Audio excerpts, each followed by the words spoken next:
Morning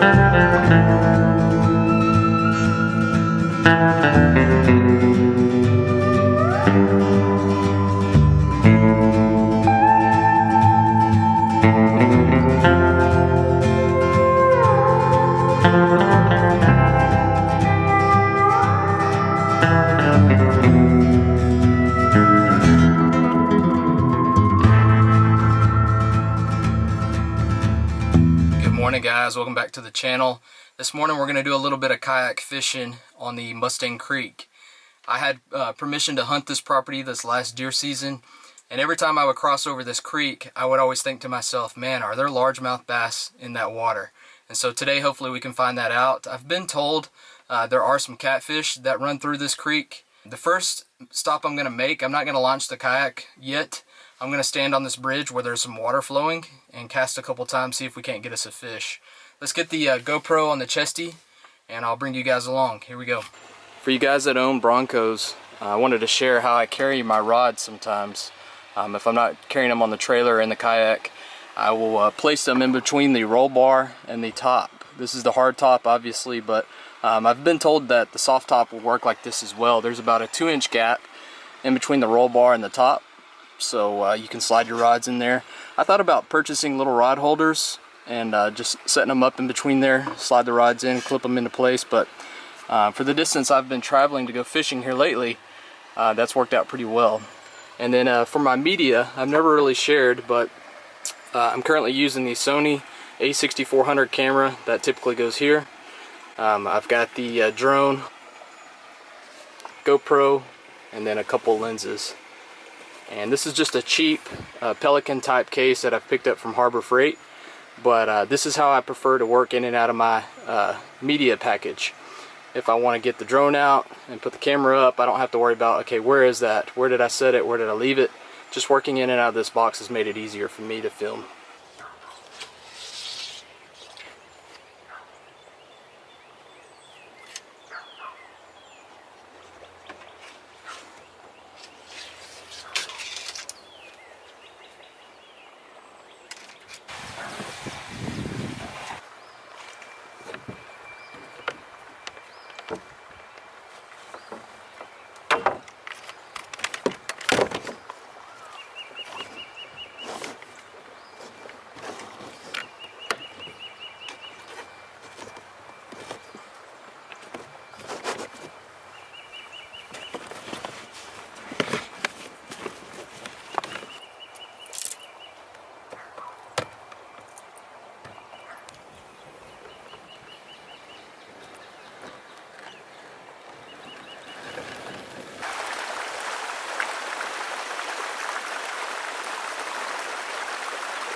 Springtime, these moving baits do pretty well, so I'm gonna try it out.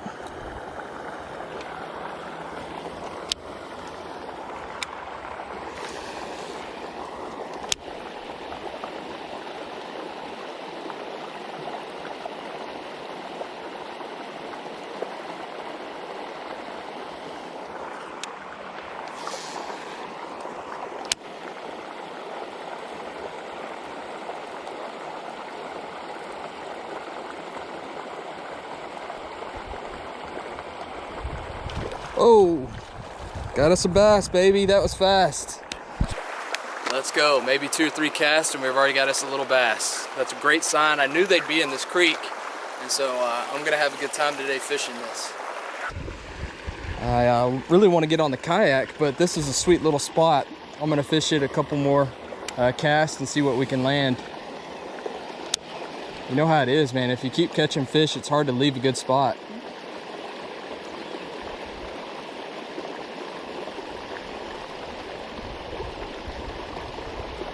Whenever I kayak fish, this is one side of the Mustang Creek and that's the other. I'm actually going to launch on that side and then it wraps around this property. So fish this side a little bit more before we jump across this bridge on the kayak.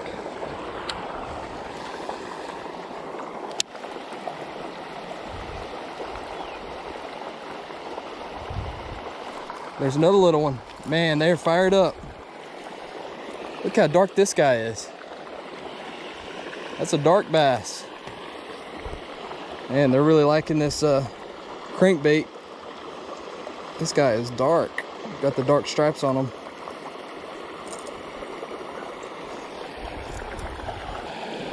My experience in rivers, you typically have pockets of water like this. And so this probably goes dry in about 500-600 yards.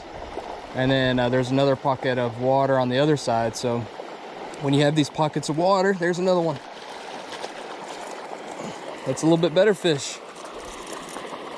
When you have these pockets of water, guys, they really like to go towards moving water. There's bait that flow through.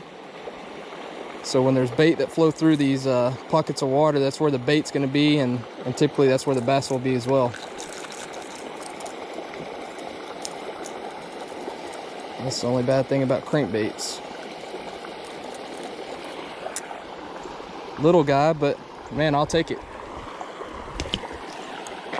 All right, I've switched from the Sexy Shad to the 6 cents crankbait. The Strike King Sexy Shad bill had broke off on me. I guess I hit a rock too hard, so we're gonna try this guy out.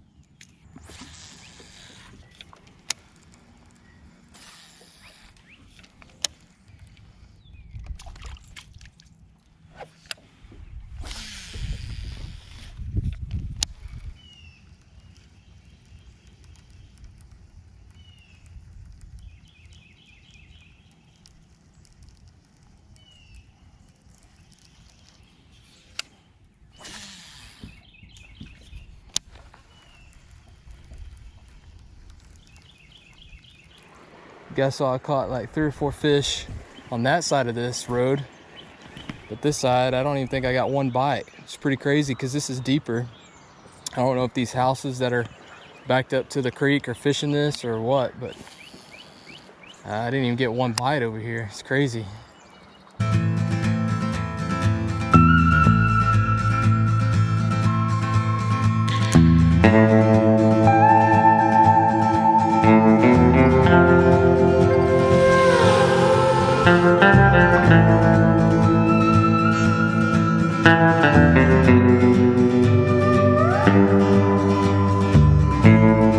What's up, guys? We're on the Nolan River. We're gonna fish this bank a little bit. We got my son Jet right down here. He's probably about to land a 5-pounder. That's just the way he rolls, man. He throws a couple casts and catch the biggest fish in the pond or river or wherever we're fishing. He's always the big fish guy. So hopefully we do the same today. We're gonna fish this bank for a little bit, and then we're gonna launch the kayaks and go upriver, float back downriver. We're gonna camp, cook, have a good time. So we're out on the Nolan River now.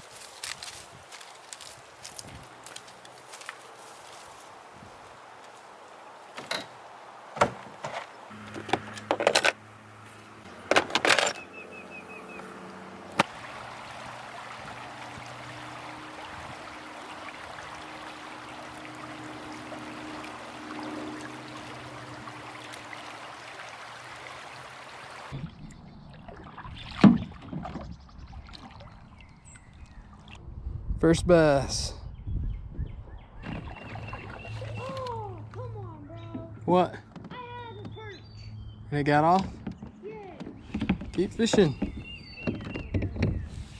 You're alright.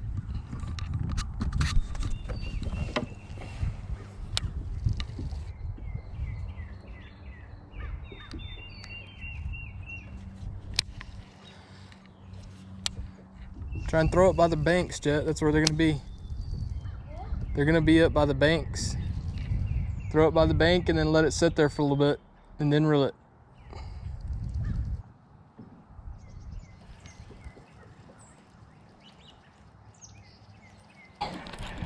Stay pinned. Yeah, let's go. Yay, good fish. Heck yeah. Woo! Let's go. Yeah. Let's go, baby. Come here, Jet.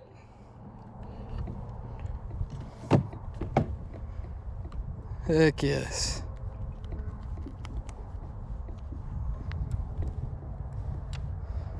Look at that guy. That's a good one. Well guys, we're going to close this video out. We appreciate you watching.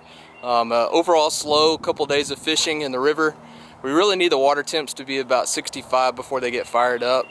I was able to land, 2 bass on the Nolan and then 3 or 4 over on Mustang Creek.